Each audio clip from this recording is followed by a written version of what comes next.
When you see a tarot card today, you probably think of fortune-telling, mysterious rituals, or secret occult symbolism.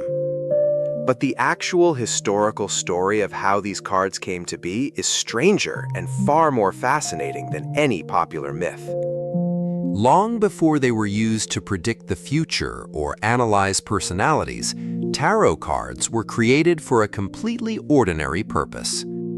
They were simply a card game played by wealthy families and aristocratic courts in Renaissance Italy. For generations, people gathered around tables playing with these illustrated cards without any thought of foretelling human destiny or peering into the unknown. The cards were designed for laughter, intellectual competition, and social entertainment among friends. In northern Italy, noble houses commissioned expensive hand-painted card decks known as Trionfi or trumps. Wealthy patrons like Duke Filippo Maria Visconti hired master artists to craft gold leaf cards for elegant parlor games. These cards depicted allegorical figures such as strength, temperance, the sun, and the moon, alongside traditional suit symbols. Players use them in a trick-taking card game similar to modern bridge, often creating poetic stories based on the cards they won during play. There was no divination involved, no mystical initiation, and no secret lore hidden within the artwork. It was a sophisticated intellectual party game for the aristocracy. The images were meant to reflect courtly virtues, classical philosophy, and popular Renaissance themes rather than hidden magic or ancient secrets. Nobles enjoyed showing off their custom-designed decks to visiting guests as a display of wealth and artistic taste. As card-making spread across Europe with the invention and adoption of woodblock printing, tarot became accessible to everyday people beyond wealthy palaces. In cities like Marseille, local printing workshops produced printed decks with bold black outlines and bright hand-colored details. These cards were played in public taverns, countryside inns, and family homes across towns and villages. The traditional structure of 4 suits alongside a dedicated set of trump cards remained consistent across regions. Even as different regional artists added local artistic flair and distinctive visual styles, the core mechanics of the game remained untouched. It was one of the most popular pastimes across the continent for many decades. People of all social classes played the game during holidays, festival gatherings, and quiet evenings after work. For centuries, tarot remained strictly a popular game of skill, strategy, and chance. But during the late Enlightenment era, French antiquarians rediscovered the cards and began viewing them through an entirely new lens. Scholars like Antoine Court de Gebelin examined the allegorical imagery of the Tarot of Marseille and proposed a grand speculative theory. They claimed the cards were actually a surviving secret remnant of ancient wisdom originating from lost Egyptian libraries.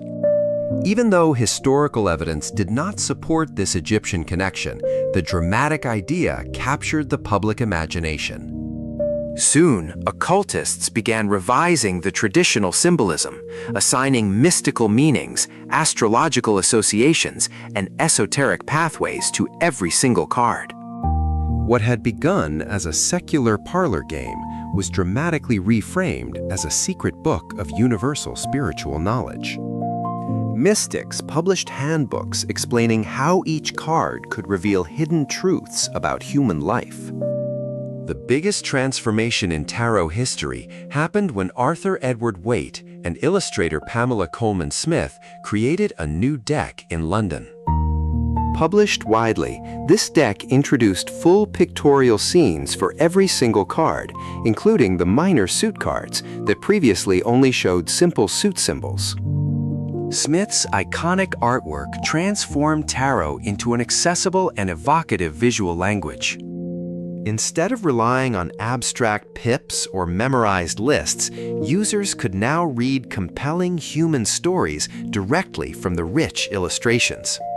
This specific artistic design became the foundational visual archetype for almost every modern deck produced across the world today. Artists, illustrators, and designers continue to build upon her revolutionary visual framework. Museums around the world today preserve rare 15th century cards as valuable masterpieces of Renaissance art.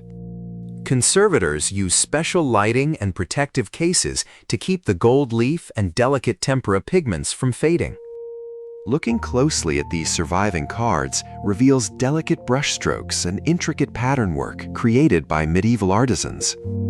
These museum artifacts remind us that behind every modern cultural trend lies centuries of human craftsmanship, changing social customs, and evolving artistic traditions. By studying how a simple game turned into a global cultural symbol, we gain a deeper appreciation for the unexpected journeys that historical objects take across time. Today, tarot is experiencing yet another fascinating cultural shift. Psychologists, artists, and storytellers often view the cards not as magical devices for predicting future events, but as reflective tools for self-examination and creative thinking. The archetypes depicted on the cards act as visual prompts that help people unpack their own thoughts, feelings, and creative blocks. When looking at a card showing a crossroads, a burning tower, or a difficult journey, the viewer projects their own personal experiences onto the imagery. Whether seen as historic art, a classic trick-taking game, or a psychological mirror, tarot has survived for centuries by constantly adapting to human curiosity and the timeless human desire for storytelling. It offers a unique window into how culture transforms utility into art over time. If you enjoyed exploring the unexpected history behind everyday cultural phenomena, subscribe for more deep dives into the surprising stories behind the objects, games, and traditions we take for granted every single day. Share your thoughts in the comments below about what historical object we should explore next.